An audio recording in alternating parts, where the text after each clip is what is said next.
UP में आपराधिक इतिहास वाले ठेकेदारों को अब नहीं मिलेगा ठेका। सीएम योगी ने जारी किए सख्त निर्देश। वीडियो कॉन्फ्रेंसिंग के जरिए वरिष्ठ अधिकारियों से की बात। पशुपालकों को सीएम ने विश्व दुग्ध दिवस की दी शुभकामनाएं। कहा, पशुपालकों के श्रम और डबल इंजन की सरकार के अभूतपूर्व प्रोत्साहन का ही सुपरिणाम है। केंद्रीय मंत्री डॉक्टर मनसुख मांडविया को सीएम योगी ने दी जन्मदिन की बधाई। कहा, भगवान सोमनाथ से आपकी उत्तम स्वास्थ्य और सुदीर्घ व जीवन के लिए प्रार्थना करते हैं। प्रदेशवासियों को योगी आदित्यनाथ ने दी अंतर्राष्ट्रीय बाल रक्षा दिवस की शुभकामनाएं। कहा, आइए बच्चों को संस्कार व मूल्यों से करें अभिसिंचित। सीएम योगी आदित्यनाथ ने की अधिकारियों के साथ बाढ़ प्रबंधन की तैयारियों की समीक्षा। सभी जिलों के जिलाधिकारियों को अलर्ट पर रहने के दिए निर्देश। और मौसम विभाग ने उत्तर प्रदेश के कई जिलों में 3 दिन बारिश का किया अलर्ट जारी। यूपी में नए पश्चिम विक्षोभ की दस्तक से बारिश की संभावनाएं।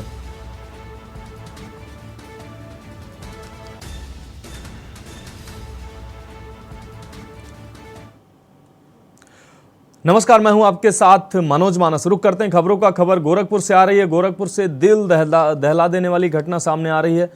बंद फैक्ट्री में किशोरी से रेप की वारदात को अंजाम दिया गया है। रात भर दरिंदगी की गई है। हालत बिगड़ने पर अस्पताल में पुलिस ने भर्ती कराया गया है। खुराबार के कुसुम्भी जंगल में स्थित बंद फैक्ट्री का यह मामला बताया जा रहा है।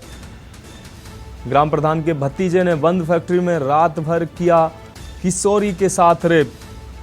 किशोरी के विरोध करने पर आरोपी ने पीड़िता को पीटा। मारपीट के साथ ही जान से मारने की धमकी भी दी गई है। ग्राम प्रधान के भतीजे पर यह आरोप है। पुलिस ने आरोपी राजन राजभर को गिरफ्तार किया है। खोराबार के कुसुम्भी जंगल में स्थित ये बंद फैक्ट्री की यह घटना बताई जा रही है। पुलिस ने आरोपी राजन राजभर को गिरफ्तार किया है। तो ये दिल दहला देने वाली घटना सामने आ रही है गोरखपुर से। आपको बता दें, गोरखपुर से दिल दहला देने वाली घटना सामने आ रही है। बंद फैक्ट्री में किशोरी से रेप और दरिंदगी की घटना सामने आ रही। हालत बिगड़ने पर अस्पताल में पुलिस ने भर्ती कराया है।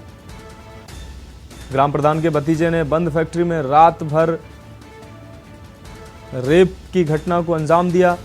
किशोरी के विरोध करने पर आरोपी ने पीड़िता को पीटा और जान से मारने की धमकी भी दी। अगली खबर अमरोहा से है। विरोध के बाद बिजली विभाग के अधिकारियों का तबादला। व्यापारी संगठनों ने एक्सीएन पर लगाया गंभीर आरोप। अवैध वसूली और लोगों को परेशान करने का था आरोप। एक्सीएन द्वितीय का सहारनपुर के लिए हुआ तबादला। व्यापारी संगठनों ने एक्सीएन पर भ्रष्टाचार के लगाए थे आरोप। आरोप के बाद ये तबादला किया गया है। चेकिंग के नाम पर दलालों के माध्यम से अवैध वसूली का आरोप लगा था। तो बुधवार को अधीक्षण अभियंता को ज्ञापन सौंपा गया था, जिसमें एक्सीएन कुमार विश्वास के तबादले की मांग की गई थी। जिसके बाद अधीक्षण अभियंता ने एक्सीएन विश्वास कुमार को अन्य जगह पर तबादला किया और तबादले के बाद व्यापारियों में खुशी की लहर देखने को मिल रही है। तो इस वक्त की अहम खबर आपको दिखा रहे हैं। अवैध वसूली और लोगों को परेशान करने वाला आरोपी एक्सीएन का तबादला हुआ। एक्सीएन द्वितीय का सहारनपुर के लिए तबादला हुआ है।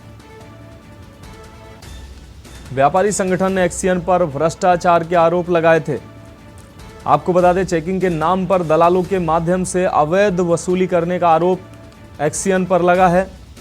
बुधवार को अधीक्षण अभियंता को व्यापारियों ने ज्ञापन दिया था, जिसके बाद अधीक्षण अभियंता ने विश्वास कुमार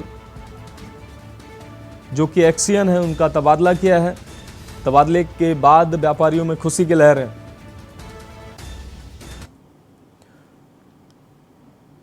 अगली खबर बस्ती से है। कलयुगी बेटे ने पीट पीट कर अपनी ही मां की जान ले ली। नगर थाना क्षेत्र के कठार मुंडिला गांव की यह घटना बताई जा रही है। मां कौशल्या को बांस से पीट पीट कर मौत के घाट उतारा है। तो कलयुगी बेटे की करतूत सामने आ रही है। पत्नी से झगड़ा होने के कारण मां की ही जान ले ली। तो ये दुखद खबर आपको दिखा रहे हैं। पत्नी से झगड़े में मां की जान लेने वाले कलयुगी बेटे से जुड़ी अहम खबर आपको दिखा रहे हैं। आरोपी वैजनाथ का आए दिन पत्नी से होता था झगड़ा। आरोपी युवक को पुलिस ने हिरासत में लिया है। एएसपी दीपेंद्र कुमार के मुताबिक सिर में गंभीर चोट आई थी, जिसके बाद अस्पताल में भर्ती कराया गया था, जहां पर मां को मृत घोषित किया गया है। नगर थाना क्षेत्र के कठार मुंडिला गांव की यह घटना बताई जा रही है, जहां एक कलयुगी बेटे ने मामूली विवाद में मां पर हमला कर दिया और उनकी दर्दनाक मौत हो गई। मुंडिला गांव है थाना नगर में, जिसमें बेटे और उसकी मां में किसी बात को लेकर विवाद हुआ था, जिसमें बेटे ने अपनी मां के सिर पर एक बांस के डंडे से प्रहार कर दिया और वो घायल हो गई। इसको अस्पताल ले जाया गया, जहाँ पर उसकी मृत्यु हो गई है। और इस संबंध में हमारी टीमें वहाँ मौजूद है और शव का पोस्टमार्टम कराया जा रहा है और इसमें आवश्यक जो भी वैधानिक कार्रवाई है उस अभियुक्त के खिलाफ की जाएगी और दोषी को दंडित कराया जाएगा।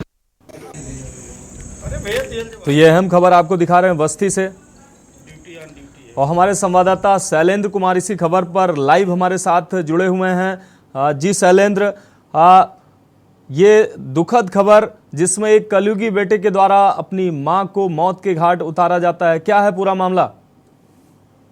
जी आपको बता दें कि यह बस्ती जिले के नगर थाना क्षेत्र के कोठिला गांव का पूरा मामला है, जहां आए दिन यह व्यक्ति अपने पत्नी से बराबर झगड़ा करता रहता था। केवल इसका यही आरोप था कि मां जो थी वो मां हमेशा बहू के पक्ष से डांटती बोलती रहती थी कि आए दिन झगड़ा ना किया करो, और शेष बार बार समझाने के बाद भी वह बात नहीं मानता था। और उसी क्रम में कल जब वह अपनी बीवी से लड़ाई कर रहा था, उसी को लेके अब अपने बेटे को मां समझा रही थी। उसी दौरान बेटे ने आवेश में आके बगल में रखा हुआ बांस उठा के उनके सर पे कई बार वार कर दिया।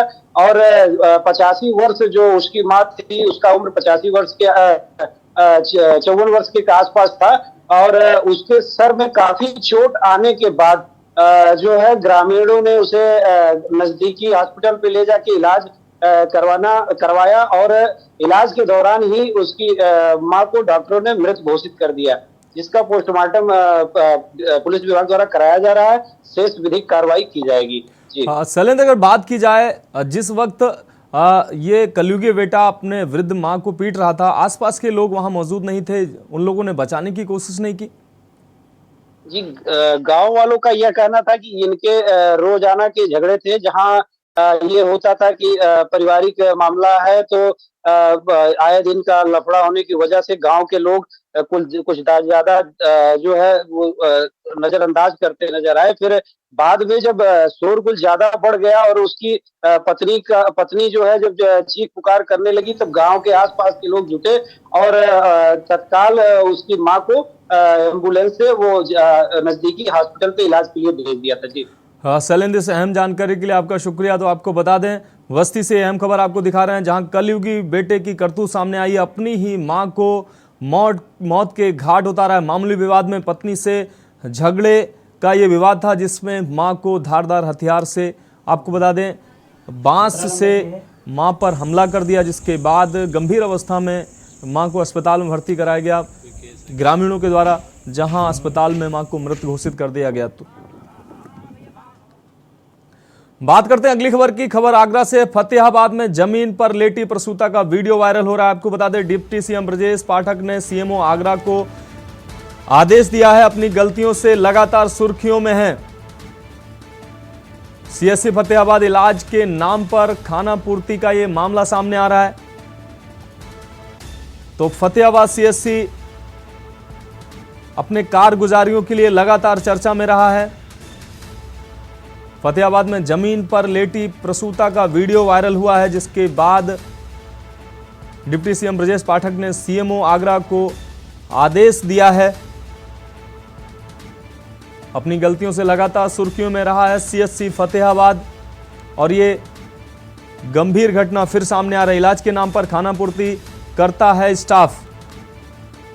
तो फतेहाबाद सीएचसी पर लगातार सवाल उठते रहे हैं और इस बीच ये वीडियो वायरल हो रहा है प्रसूता का, जिसके बाद ब्रजेश पाठक, डिप्टी सीएम ब्रजेश पाठक ने सीएमओ को आदेश दिया। अपनी गलतियों से लगातार सुर्खियों में रहा है सीएचसी फतेहाबाद। इलाज के नाम पर स्टाफ खाना पूर्ति करता है और लापरवाही करता है।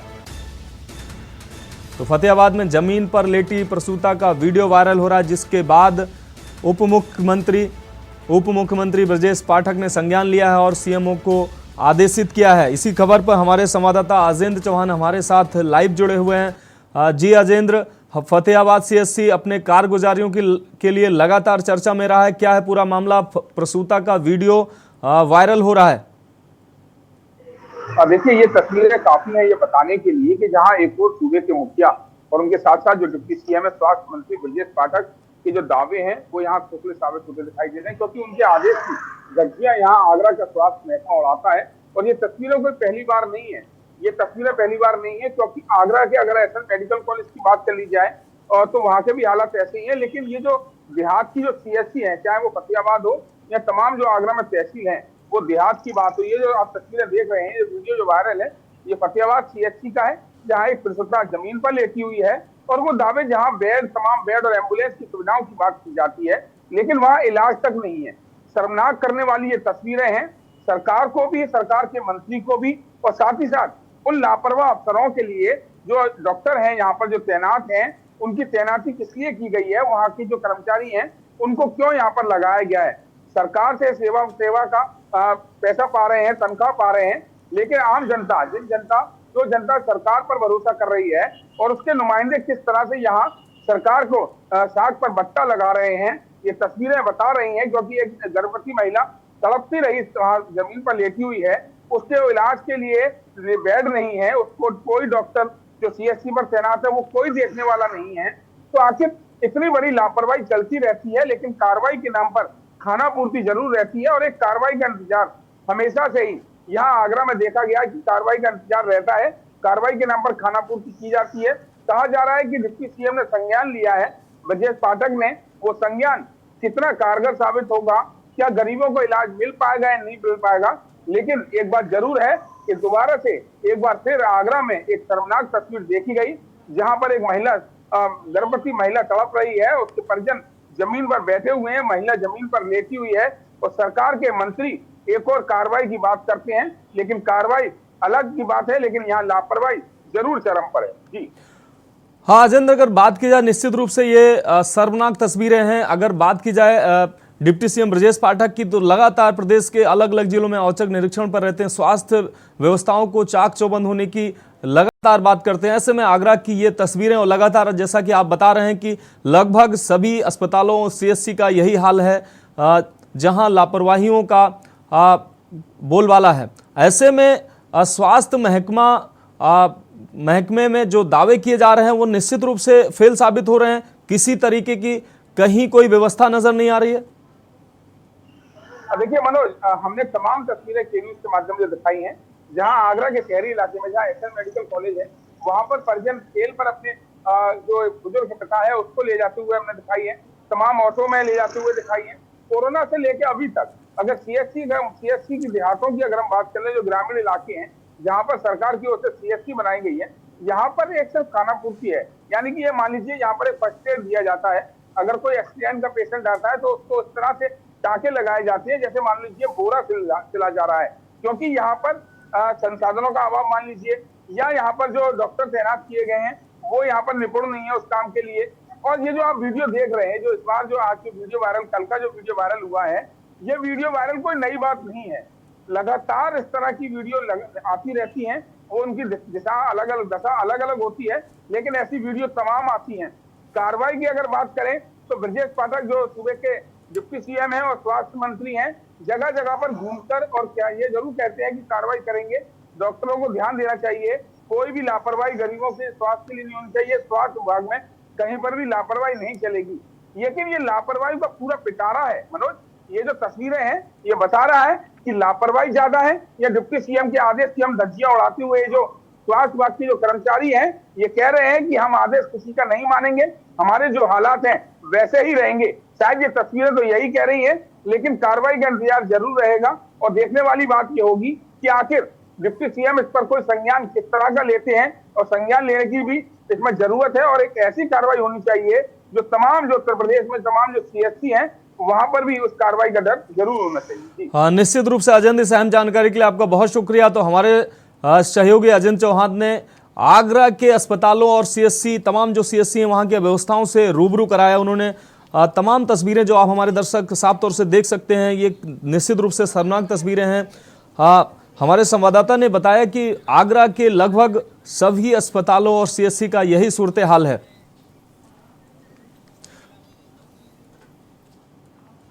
इस बीच महाराजगंज से बड़ी खबर आ रही है। आपको बता दें, भारत नेपाल सीमा पर बनेगा इंटीग्रेटेड चेक पोस्ट। इस वक्त की अहम और बड़ी खबर आपको दिखा रहे हैं। भारत नेपाल सीमा पर बनेगा इंटीग्रेटेड चेक पोस्ट। तो यह अहम खबर महाराजगंज से आपको दिखा रहे हैं। दोनों देश के बीच आज वर्चुअल शिलान्यास होगा। आपको बता दें, भारत की तरफ से प्रधानमंत्री मोदी और साथ ही नेपाल की तरफ से पुष्प दहल कमल ये वर्चुअल शिलान्यास में शामिल होंगे। तो इस वक्त की अहम खबर आपको दिखा रहे हैं। आज पीएम मोदी एक कार्यक्रम के तहत वर्चुअल शिलान्यास करेंगे इस इंटीग्रेटेड चेक पोस्ट का। नेपाल पीएम पुष्प कमल दहल प्रचंड भी रहेंगे शामिल। आपको बता दें, वर्चुअली इस इंटीग्रेटेड चेक पोस्ट का शुभारंभ होगा। बॉर्डर से सटे सोनोली केवटलिया में बनेगा ये चेक पोस्ट। तो आपको बता दें 120 एकड़ में ये इंटीग्रेटेड चेक पोस्ट बनेगा। तेजी से किया जा रहा है, बाउंड्री वॉल का अभी काम तेजी से चल रहा है। भारत नेपाल के व्यापारिक रिश्ते इस चेक पोस्ट से बनने के बाद बेहतर होंगे, ऐसा बताया जा रहा है। दोनों देश में रोजगार के साथ व्यापार भी बढ़ेगा, ऐसा दावा किया जा रहा है। तो महाराजगंज से यह अहम खबर आपको दिखा रहे हैं। तो हमारे संवाददाता ब्रजेश गुप्ता महाराजगंज से हमारे साथ लाइव जुड़े हुए हैं। जी ब्रजेश, अगर बात की जाए इस इंटीग्रेटेड चेक पोस्ट की, तो किस तरीके की वहाँ व्यवस्थाएं हैं, किस तरीके से भारत और नेपाल के रिश्तों और व्यापारिक रिश्तों और तमाम रोजगार को लेकर जैसे कि दावा किया जा रहा है, तो किस तरीके से ये लाभप्रद होगा? मनोज, आपको बता दें कि आज भारत के प्रधानमंत्री और नेपाल के प्रधानमंत्री प्रचंड जो महाराजगंज का सोनौली सीमा है, जो इंटीग्रेटेड चेक पोस्ट बन रहा है, वहां का आज वर्चुअल उद्घाटन करेंगे। कैमरामैन से कहेंगे आप देख सकते हैं, ये वही चेक पोस्ट है जहां अब से थोड़ी ही देर में भारत के प्रधानमंत्री और नेपाल के प्रधानमंत्री प्रचंड इसका उद्घाटन करेंगे। आप देख सकते हैं जो कार काफी तेजी से कराया जा रहा है। आपको बता दें कि इस चेक पोस्ट बनने से जो है, जो भारत और नेपाल का जो संबंध है उसमें काफी मजबूती आएगी। इसके साथ साथ जो व्यापार है वो भी व्यापार में बढ़ावा होगा। आप मेरे बगल में देख सकते हैं, यहाँ से कुछ ही दूरी पे जो है नेपाल है, करीब 200 मीटर दूरी पर नेपाल है। इसके बाद जो है वहां पर भी जो है आईसीपी बनना है, यानी इंटीग्रेटेड चेक पोस्ट बनना है। इसको लेके आज दोनों देश के प्रधानमंत्री इसका जो है वर्चुअल के माध्यम से इसका उद्घाटन करेंगे। उद्घाटन में जो है जो केंद्रीय वित्त राज्य मंत्री हैं वो भी मौजूद रहेंगे, और जिले के जो आला अधिकारी हैं, जो गोरखपुर के मंडल के अधिकारी हैं, वो भी यहाँ पे मौजूद रहेंगे। जी मनोज। ब्रजेश, इस अहम जानकारी के लिए आपका बहुत शुक्रिया। तो आपको बता दें, भारत नेपाल सीमा के बीच ये इंटीग्रेटेड चेक पोस्ट बनना है। 120 एकड़ में ये इंटीग्रेटेड चेक पोस्ट बनना है, और दावा किया जा रहा है कि इसके बनने से भारत और नेपाल के व्यापारिक रिश्ते आगे बढ़ेंगे, रोजगार को बढ़ावा मिलेगा और व्यापारिक रिश्ते भी मजबूत होंगे। तो इस वक्त की अहम खबर महाराजगंज से आपको दिखा रहे हैं। दोनों देशों में रोजगार के साथ व्यापार भी बढ़ेगा, ऐसा दावा किया जा रहा है। तो ये बहुउद्देशीय इंटीग्रेटेड चेक पोस्ट बन रहा है, जिसमें भारत और नेपाल के प्रधानमंत्री वर्चुअली इसका शिलान्यास करेंगे। खबरों में अभी के लिए इतना ही। मुझे दीजिए इजाजत और आप देखते रहिए के न्यूज़ इंडिया।